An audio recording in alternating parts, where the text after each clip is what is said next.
Hello friends, स्वागत है आप सभी का। This is Pawan and you are watching learn with Pawan sir official YouTube channel. दोस्तों, आज की क्लास में हम लोग विलियम वर्ड्सवर्थ के द्वारा लिखी गई पोएम्स में से जो भी सबसे ज़्यादा इम्पोर्टेंट लाइंस हैं जो आपके एग्ज़ाम में पूछी जाती रहती हैं, तो ऐसी सारी लाइंस को हम लोग कवर करेंगे। अच्छी बात यह है कि आज के जो क्लास है इसमें हर पोएम की सारी लाइंस जितनी भी इम्पोर्टेंट है उसकी पोएम वाइज सारी लाइंस आपको मिल जाती हैं। ठीक है, एक पोएम से जितनी भी इम्पोर्टेंट लाइंस हैं वो सारी एक ही प्लेस पर आपको मिल जाएंगी। ठीक है ना। और दूसरी चीज़ ये है कि आज की क्लास में क्वेश्चंस को हम लोग करने वाले नहीं हैं। ठीक, पोएम वाइज लाइंस को देख लेंगे। जैसे चलिए शुरू करते हैं, तो बाद में चीज़ें साथ साथ समझ आती रहेंगी। टेबल्स टर्न्ड एक इम्पॉर्टेंट पोएम है जो कि लिरिकल बैलेट्स में पब्लिश हुई थी। अब इसमें जितनी भी इम्पॉर्टेंट लाइंस हैं वो आपको सारी यहीं पर इसी स्क्रीन में मिल जाएंगी। ठीक है, आप इन्हें नोट कर सकते हैं, याद कर सकते हैं। ठीक है, रिलेट कर सकते हैं पुराने क्वेश्चन से। चलिए पहला क्वेश्चन क्यों कहूँ जब क्वेश्चन नहीं है। चलिए ठीक है, इम्पॉर्टेंट लाइंस हैं।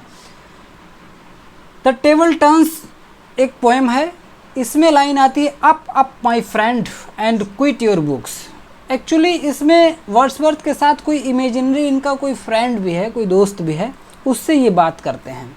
वो जो है बुक्स में, फ़िलॉसफी में बहुत ज़्यादा अपना विश्वास रखता है। ठीक है, वो किताबों में ही उलझा रहता है। तो वर्ड्सवर्थ उससे कहते हैं भाई उठ और देख, नेचर की तरफ निकल, नेचर बहुत कुछ सिखाता है किताबों से ज़्यादा। Are surely you will grow double. ठीक है, तो इसमें जो इम्पोर्टेंट बात है वो ये है up up my friend and quit your books. ये बात कहाँ से है तो आपको बताना पड़ेगा कि ये टेबल टर्न्ड पोएम से है। नेक्स्ट बात है come forth into the light of things, let nature be your teacher. ये इम्पॉर्टेंट लाइन है, नोट कर लेना। ठीक है, और पुराने क्वेश्चंस को उठा के देख लेना कि कितनी बार पूछी गई है। Come forth into the light of thing, let nature be your teacher. ये अपने दोस्त से कहते हैं किताबें छोड़कर जो है नेचर की लाइट में आओ, यानी नेचर की तरफ आइए। Late nature be your teacher, और नेचर से सीखिए। जो तुम्हारी बुक्स नहीं सिखा सकती हैं वो आपको नेचर, प्राकृतिक घटनाएं और ये सारी चीज़ें आपको सिखा सकती हैं। One impulse from vernal wood may teach you more of man. और एक इम्पल्स वर्नल वुड की, जो प्राकृतिक दृश्य और प्राकृतिक चीज़ों की बात कर रहे हैं, नेचर की बात कर रहे हैं, may teach you more of man. कोई व्यक्ति तुम्हें क्या सिखाएगा, कोई किताब क्या सिखाएगी जो आपको नेचर सिखा देता है। ठीक है, sweet is the lore which nature brings, our meddling intellect misshapes are beauteous form of things. ये जो तीन लाइन्स हैं, 1, 2 और ये तीन लाइन्स हैं, बहुत इंपॉर्टेंट है, इन्हें नोट कर लेना, लिख लेना। ठीक है, चलिए अगली पोएम है द थॉर्न। थॉर्न बहुत इंपॉर्टेंट पोएम है और ये एल्जाइक पोएम है ना, बहुत ही दुखद पोएम है, विलियम वर्ड्सवर्थ के द्वारा लिखी गई। ये भी लिरिकल बैलेट्स में ही पब्लिश हुई थी 1798 में। There is a thorn, it looks so old, in truth you would find it hard to say how it could ever have been young. Thorn का मतलब एक जंगली झाड़ी, जो कांटेदार झाड़ी है उसकी बात हो रही है यहाँ पर। ठीक है, तो उसके बारे में एक्चुअली थॉर्न में एक वुमेन है जिसका जो चाइल्ड है उसकी डेथ हो जाती है, तो ये लेमेंट करती है। ये इस औरत का जो दुख है, उसके जो सफरिंग है, उस सफरिंग को यहाँ पर दिखाया है विलियम वर्ड्सवर्थ ने। और थॉर्न जो है एक झाड़ी है, जो कांटेदार झाड़ी है, ये भी एक सफरिंग की बात करती है, मीन्स एक सिंबल है वहाँ पर एंडलेस सफरिंग का। इम्पोर्टेंट लाइन इस थॉर्न में ये है कि women who have lost their child sit in the thorn and weep and wail. ठीक है, ये इम्पोर्टेंट लाइन है। दूसरी लाइन है I have measured it from side to side. जो थॉर्न झाड़ी है, side to side it is 3 feet long and 2 feet wide. ये बात भी पूछी जाए कि थॉर्न पोएम में विलियम वर्ड्सवर्थ ने क्या मेजरमेंट बताया है थॉर्न का, तो it is 3 feet long and 2 feet wide, ध्यान रखना। नेक्स्ट और बहुत important poem, lines composed a few miles above Tintern अबे। ठीक है, टिंटन अबे जो पोएम है ये बहुत इंपॉर्टेंट पोएम है। 1798 यानी लिरिकल वैलेट्स में ही ये पब्लिश हुई थी। सबसे पहली इंपॉर्टेंट लाइन में से एक है जो पूछे जाने की पॉसिबिलिटी रहती है। टिंटन एबे में बहुत सारी लाइंस हैं जो इंपॉर्टेंट हैं, लेकिन ये 3 4 5 लाइंस जो मैं यहाँ पे दे रहा हूँ आपको, इन्हें मत भूलना। अगर ये आ जाए तो इसमें कंफ्यूज भी मत होना कि ये टिंटन एबे से है या किसी दूसरी पोएम से है, ठीक है। तो 5 years है past 5 summers with the length of 5 long winters, ये पहली लाइन है। किसी पोएम की पहली लाइन भी पूछी जाती है कि टिंटन एबे की फर्स्ट लाइन क्या है, तो यही है। एक्चुअली हुआ ये था कि विलियम वर्ड्सवर्थ 5 साल पहले टिंटन एबे को विजिट कर चुके थे। अब ये दूसरी बार गए हैं 5 साल के बाद, वही इन्होंने जिक्र शुरू किया है वहाँ पर। 5 years है पास्ट 5 summers, 5 साल बीत गए हैं, 5 समर निकल गए हैं with the length of 5 long winters, और 5 लॉन्ग विंटर्स निकल गए हैं और मैं अब दोबारा यहाँ पर आया हूँ। दीज ब्यूटियस फॉर्म्स दो इन अ लॉन्ग एब्सेंस, और ये जो चीज़ें अब हम दोबारा यहाँ देख रहे हैं एक लंबे समय तक एब्सेंट रहीं, यानी लंबे समय के बाद हम देख रहे हैं इन्हें। Have not been to me as a landscape to a blind's man, ठीक है। मीन्स इनकी याद हमें आती रहती थी जैसे ब्लाइंड व्यक्ति ने पहले कभी लैंडस्केप कोई देखा हो, बाद में वो ब्लाइंड हो गया हो, फिर भी उसे उस लैंडस्केप की याद आती रहती है, ठीक है। तो दीज ब्यूटियस फॉर्म्स, ये बात ऐसे ही याद रखना, इतनी सी, और इतनी सी बात देख करके ही आप पहचान जाएंगे ये पूरी लाइन टिंटन एबे से है। 5 year है पास्ट 5 समर, ये तो बात आप सीधे ही पहचान जाएंगे। नेक्स्ट और बहुत इंपॉर्टेंट लाइन है, nature never did betray, nature कभी धोखा नहीं देता है। द हार्ट दैट लव्ड हर, उस हार्ट को, उस दिल को, उस व्यक्ति को नेचर कभी धोखा नहीं देता है, प्रकृति उसे कभी धोखा नहीं देती है जो प्रकृति से प्रेम करता है, ठीक है। तो nature never did betray the heart that loved her, ये लाइन बहुत ज़्यादा इंपॉर्टेंट लाइन है, ठीक है। Nature never did betray the heart that loved her, a sense sublime of something far more deeply interfused, ये लाइन भी, इसका भी कोई जवाब नहीं है। जो टिंटन एबे की ये 5 लाइन है, 4 लाइन है, इन्हें आप ऐसे ही याद कर लेना, एक भी लाइन मिस नहीं होनी चाहिए। अ सेंस सबलाइम ऑफ समथिंग, ऐसा लग रहा है यहाँ पर आके कोई बहुत ही उच्चतम क्वालिटी की का सेंस मेरे दिमाग में, मेरे दिल में, मेरे जेहन में मोर डीपली इंटरफ्यूज, पूरी तरह से इंटरफ्यूज हो गया, समा गई हो, मीन्स एक ऐसा यहाँ पर आनंद आ रहा है, ठीक है। ये सेंस है, बहुत ज़्यादा खुश हैं विलियम वर्ड्सवर्थ। अगली पोएम है resolution and independence. Resolution and independence ये 1807 में पब्लिश हुई थी, और इस पोएम का दूसरा नाम भी है जिसे लीच गैदरर कहा जाता है। इस पोएम को रेजोल्यूशन एंड इंडिपेंडेंस का जो दूसरा टाइटल पूछा जाए तो आपको बताना है कि लीच गैदरर, ठीक है। लीच गैदरर एक व्यक्ति है जो लीच को गैदर करता है, लीचेज को इकट्ठा करता है वहाँ पर, ठीक है। नेक्स्ट लाइन समझते हैं इंपॉर्टेंट क्या है। There was a roaring in the wind all night. Leech gatherer या रेजोल्यूशन और इंडिपेंडेंस की बात, रेजोल्यूशन का मतलब अपनी जो अपना आपका कर्तव्य है, जो आपका काम है, उसके प्रति आप कितना रेजोल्यूट हैं। जैसे आपका एग्ज़ाम है टीजीटी पीजीटी का, तो इसमें आपको रेजोल्यूशन दिखाने की ज़रूरत है, कितना आप इसको लेकर के रेजोल्यूट हैं, मीन्स सारी कितनी चीज़ें छोड़ सकते हैं, कितना त्याग कर सकते हैं इस एग्ज़ाम के लिए। वो रेजोल्यूशन लीच गैदरर के अंदर, अपने काम के प्रति जिम्मेदारी लीच गैदरर के अंदर देखी वर्ड्सवर्थ ने, वो बात यहाँ पर बता रहे हैं। There was a roaring in the wind all night, पूरी रात तूफान आता रहा। The rain came heavily and fell in floods, और तूफान के साथ बहुत बारिश हुई, इतनी बारिश हुई कि चारों तरफ बाढ़ हो गई, पानी ही पानी दिख रहा था। ये एक सेटिंग है पोएम की, ठीक है। ये लाइन याद रखना, इंपॉर्टेंट लाइन है कि ये लाइन कहाँ से ली गई है, तो ये लीच गैदरर से ली गई है, या फिर आपको वहाँ मिल जाएगा रेजोल्यूशन एंड इंडिपेंडेंस। नेक्स्ट बात है इसी पोएम में, we poets in our youth begins in gladness. Leech gatherer के साथ साथ इन्होंने पोएट्स की तरफ भी नज़र डाली है वर्ड्सवर्थ ने कि पोएट्स की लाइफ कैसी है। विलियम वर्ड्सवर्थ के समय पर जो पोएट्स की लाइफ होती थी वो ऐसी होती थी कि लिखते बहुत थे, काम बहुत करते थे, लेकिन उसके बदले में बहुत पैसा, बहुत फेम कई बार नहीं मिल पाता था। कई बार क्या अधिकतर बार नहीं मिल पाता था। The poets in our youth begins in gladness. हम जो पोएट्स हैं ना, अपने यूथ में शुरुआत तो बहुत ग्लैडनेस के साथ करते हैं, शुरुआत तो बहुत शानदार करते हैं, ठीक है। But thereof comes in the end despondency and madness. लेकिन लास्ट में, ज़िंदगी के अंत में, जो पोएट्स के हिस्से में बचती है वो डेस्पोंडेंसी, गरीबी, कमजोरी और पागलपन बचता है, ऐसा बताते हैं वर्ड्सवर्थ, ठीक है ना। नेक्स्ट है the old man still stood talking bye my side. ऐसा लग रहा है कि जो बूढ़ा व्यक्ति अभी भी हमसे बात कर रहा है, बट नाउ हिज वॉइस, लेकिन अब जो उसकी आवाज़ है, to me was like a stream scarce heard, अब उसकी आवाज़ हमें सुनाई नहीं दे रही है ना। तो ओल्ड मैन से इन्होंने बातचीत करने की कोशिश की, जो लीच गैदरर था उससे। तो ये लाइन भी बहुत इंपॉर्टेंट है, ये 3 लाइन लीच गैदरर से आपको ध्यान रखनी है।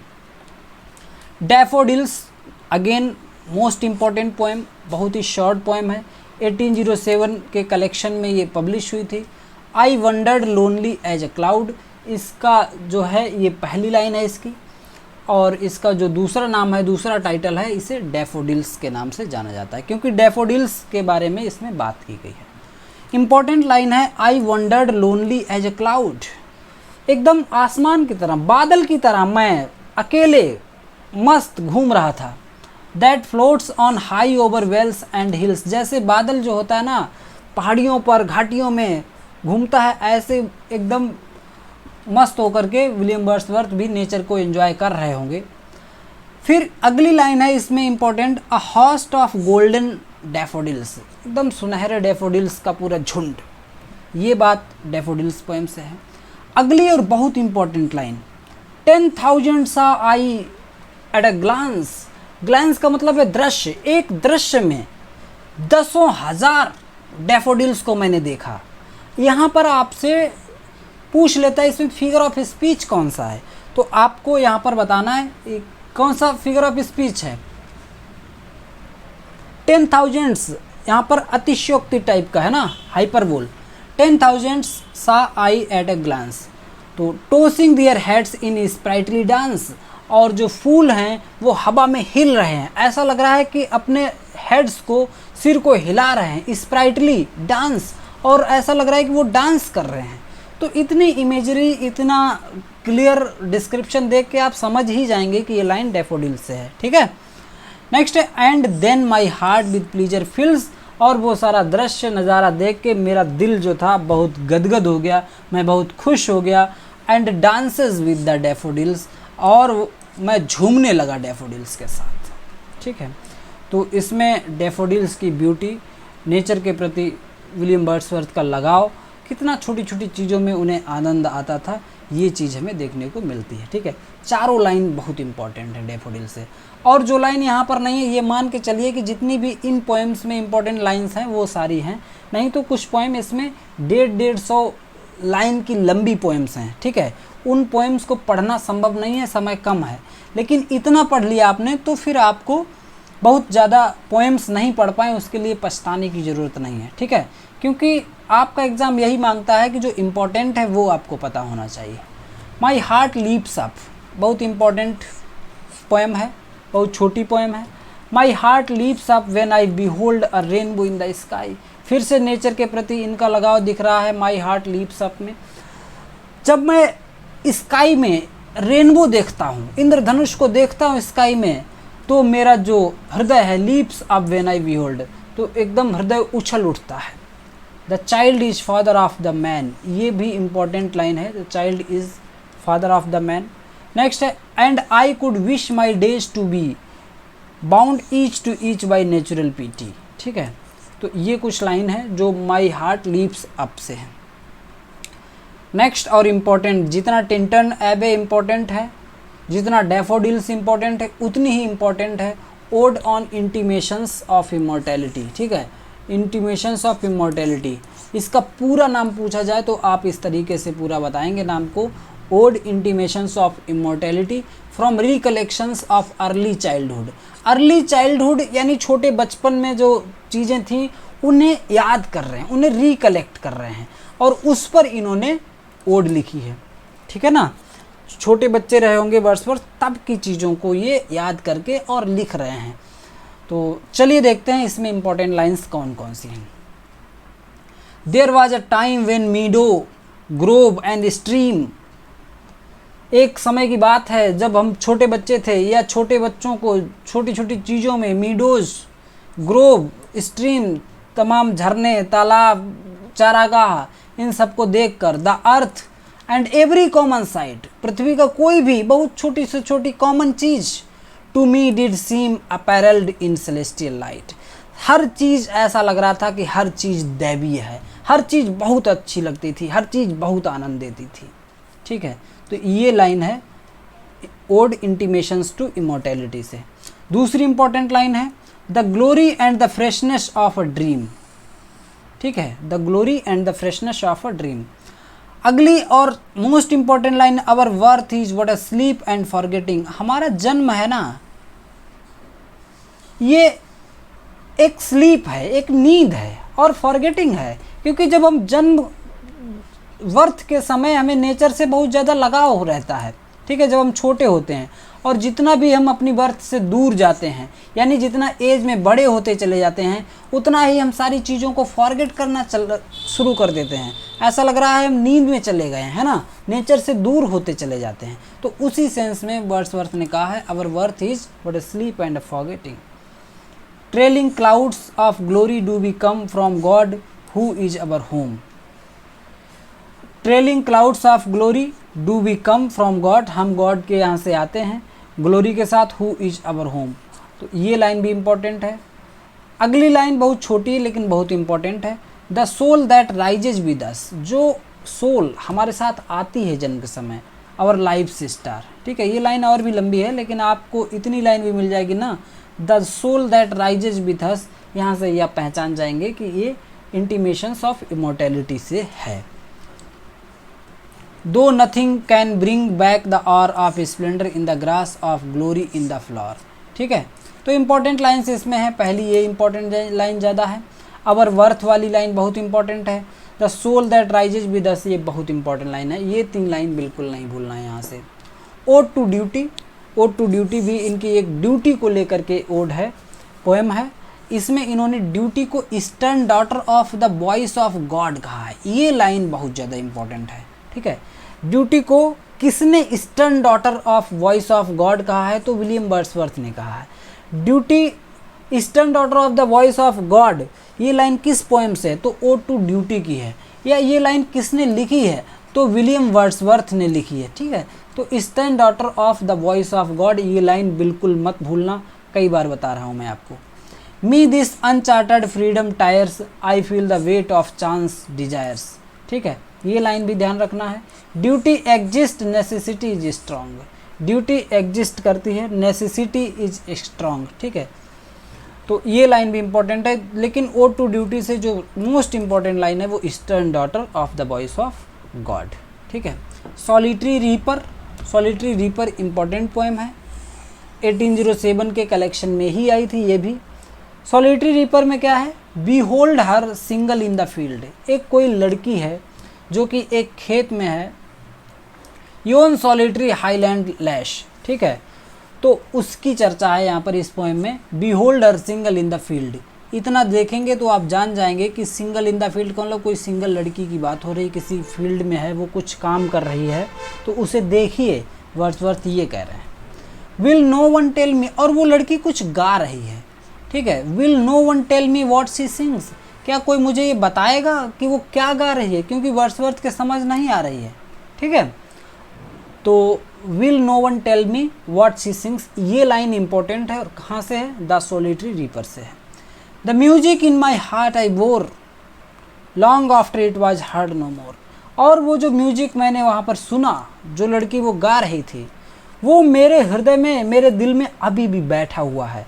Long after it was heard no more, हालांकि वो अब सुनाई नहीं दे रहा है, यानी अब तो मैं वहाँ से चला आया हूँ, अब मैं वहाँ नहीं हूँ, लेकिन फिर भी वो मेरे हृदय में, मेरे दिमाग में वो म्यूजिक है।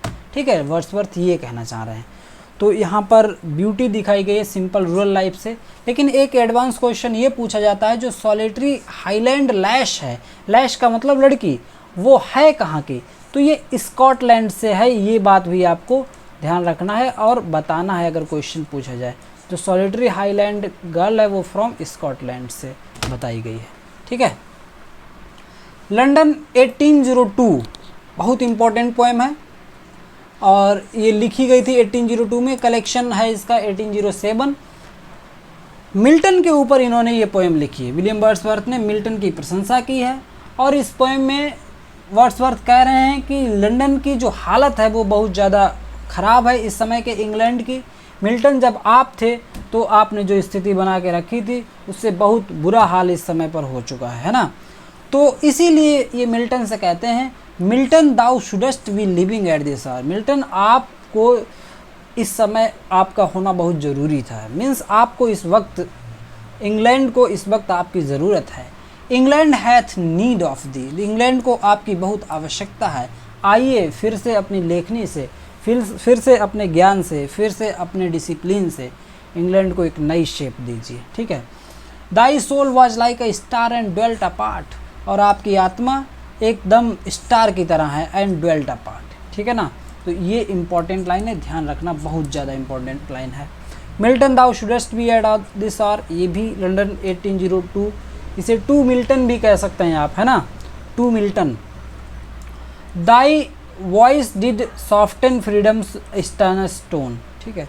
बाकी ये दो लाइन याद रखना। लंदन 1802 जो पोएम है मिल्टन को डेडिकेटेड है, ये बात ध्यान रखना। इसमें इन्होंने बताया है कि इंग्लैंड को आपकी बहुत ज़्यादा ज़रूरत है। नेक्स्ट है the world is too much with us. The world is too much with अस, जो दुनिया है हमारे साथ ना वो बहुत पर्याप्त है। जो प्रकृति हमारे आसपास है वो बहुत पर्याप्त है, लेकिन हम इसकी तरफ देखते नहीं हैं, हम इसे नज़रअंदाज कर देते हैं। इसी विषय पर इन्होंने ये पोएम लिखी है। The world is too much with us, late and soon, getting and spending we lay waste our powers. जो दुनिया है, जो प्रकृति है, जो हमारे आसपास का नेचर है वो बहुत ज़्यादा पर्याप्त है हमारे लिए।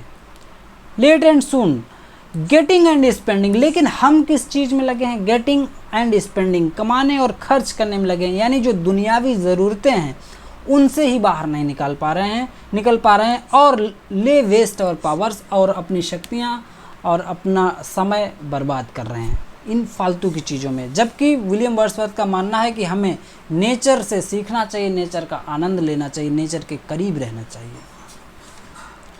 Little we see in nature that is ours, nature जो हमारा अपना है, जो हमारे लिए ही बना है।